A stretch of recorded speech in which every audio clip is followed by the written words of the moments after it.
So, what's up, everyone? This is Gail Dudley. I thought I would just touch base with some of you. I've been getting questions about wounds and what does it look like to have a successful business when we are dealing with our wounds.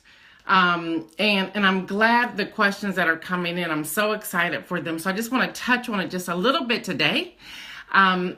And if you're just joining me, I see a couple of you joining in. I am Gail Dudley at the Table with Gail. You can follow me on Twitter at Gail Dudley, and that is GAILDUDLEY. So I want to talk about savvy small business dealing with wounds. So many people, when I coach them, I realize that the reason they're not moving forward is because of the fact they have been wounded. So let's just hypothetically say you have been rejected, you have been wounded in the past, and that doesn't have to necessarily be through business.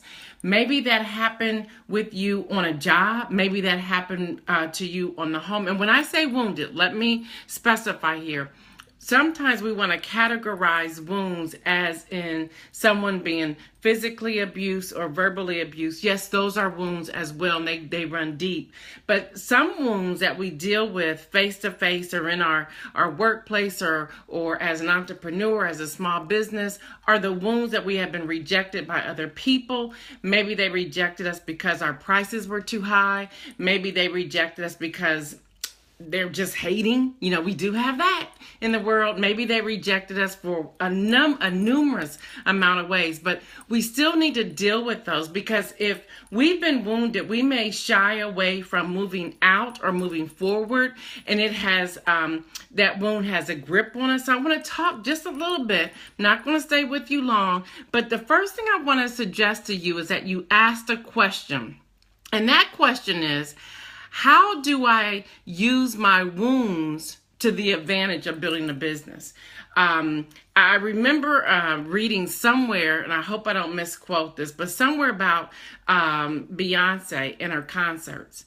And she says that her best concerts is when she has had a bad day, or something happens, or there's a challenge, or she's been in a confrontation, that she uses that energy to perform to her best. And I thought about that, because we can look at that also when we come to our businesses. You know, I've been rejected. I've been told before. I'm an author of 7 books. You can find it on Barnes & Noble and so forth. But I've had people say, I didn't really like that book. Or you can go, a book that I have is Who Told You That? The Truth About the Lies. And on Amazon, you get reviews. And I remember all these glowing reviews. But then there was one review that absolutely made no sense. And they just absolutely hated the book. And they just went on and on and on about why they hated the book.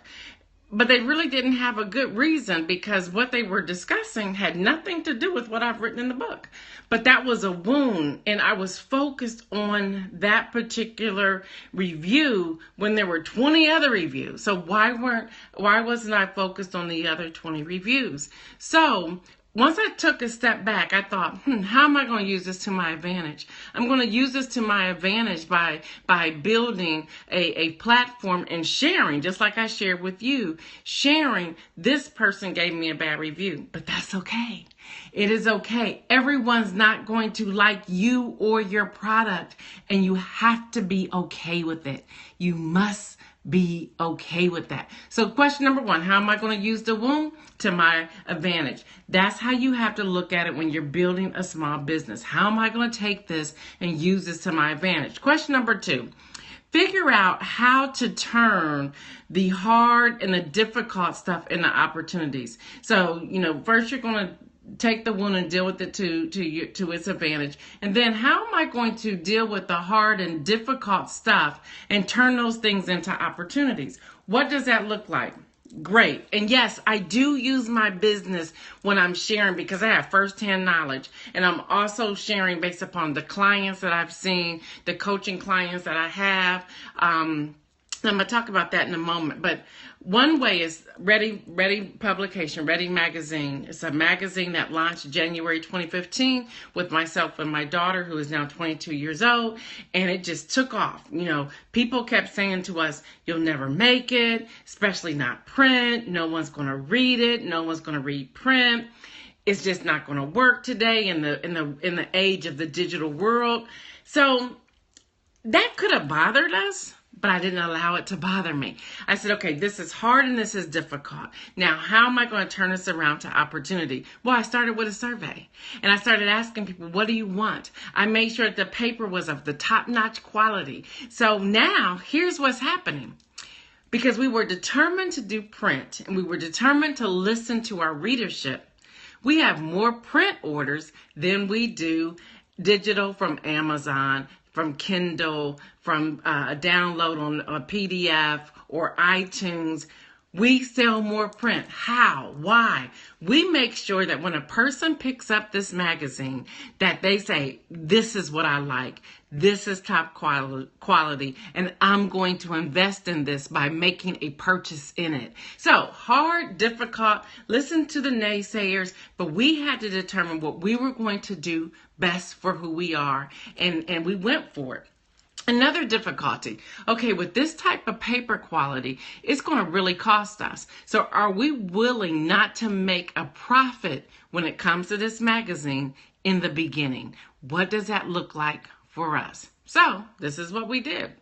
We made the decision that, okay, paper was first, quality was first, the in-depth content was, of course, on top of all of that. And we said, well, we're going to take a hit for the first couple of years. We're going to take a hit because our paper is what's going to be a deciding factor for people.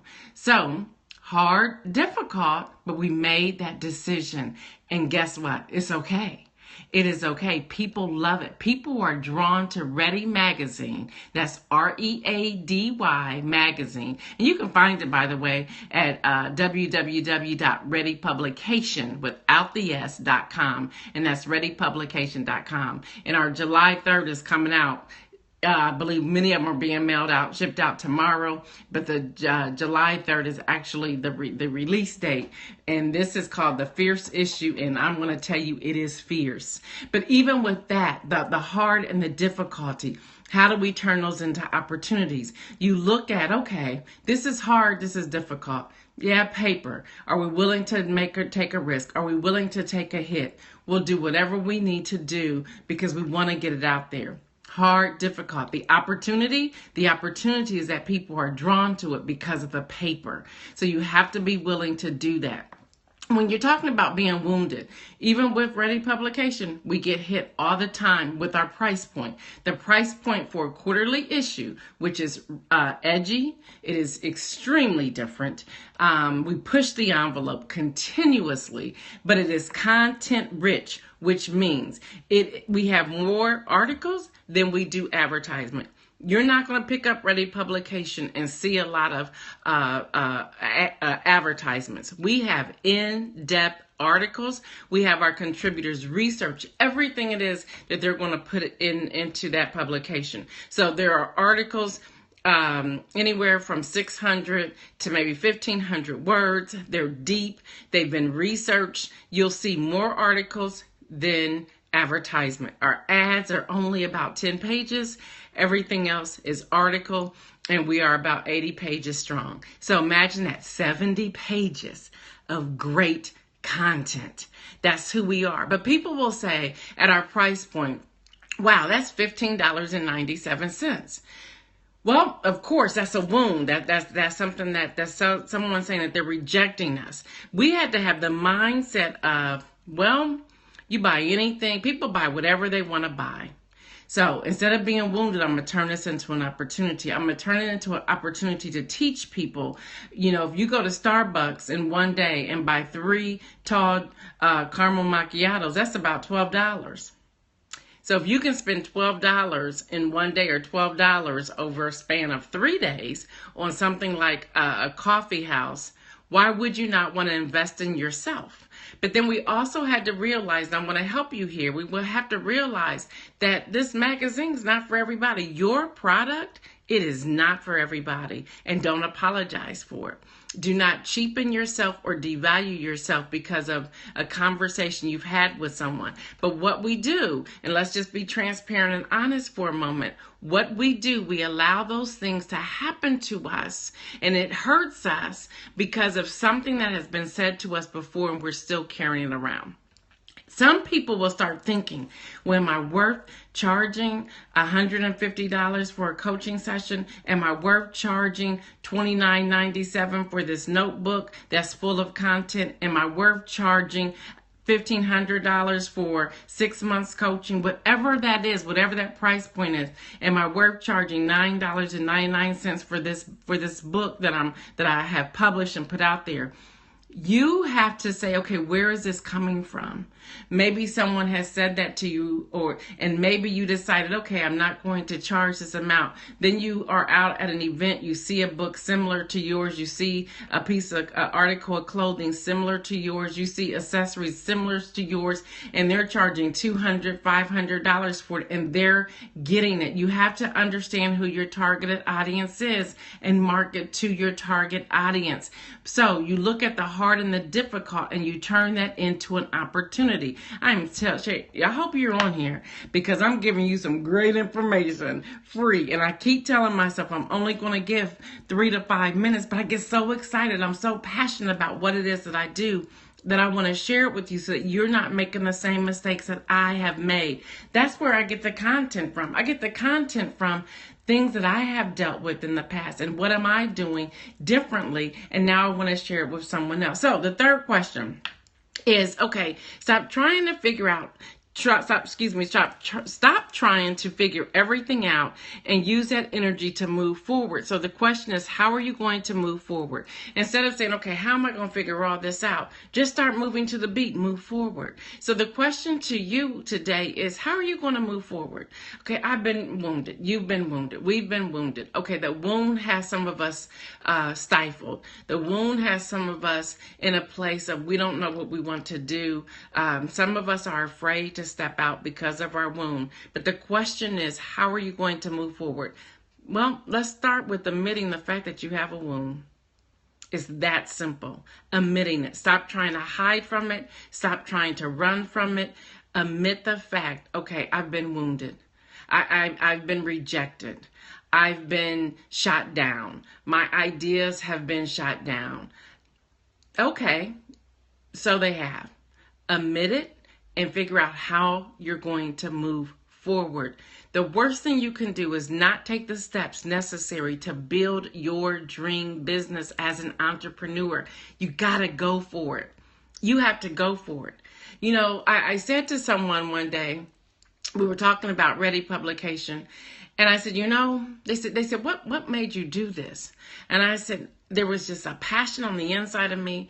My daughter and I, we were traveling back in 2014, the end of the year. We stopped at the General Airport store to get some magazines for the trip, and we both laughed at each other when we were through with the magazines before the plane landed. I think the trip was on like an hour and 30 minutes. And we said there was nothing in it but ads. And we understand the ads. I'm not bashing the advertisers at all. We understand the ads. But where's the content to go equally to balance out the ads? So that's really how it started. We said we wanted to do a publication. We wanted it to be different. We wanted it to be so edgy. We wanted to give a platform for women and girls to share their voices. And that is what we did. So I was telling this gentleman, it was a gentleman at church actually. And I said, you know what? But hey, you know what? I did it. And if I failed, I failed. And I thought about that. And I said, well, I shouldn't even have the mindset of failing in the first place. But here's the truth. So what if it failed? It can still fail. But we did something that we have enjoyed and we're loving it. And here's the truth. It's not failing. It is growing so quickly and we're so excited about it. But if we would have kept sitting back thinking, we've been wounded, things have happened before, not sure if we want to do it, we would not be able to see the fruit of our labor. And right now we're seeing the fruit of our labor. So you have to say, okay, I've been wounded. So what? Let's move forward. The last thing I want to leave with you, and again, I apologize, I've been on here this long, is that allow your rejection and or your wounds to drive you to your healing. So what am I talking about here? I'm saying allow that rejection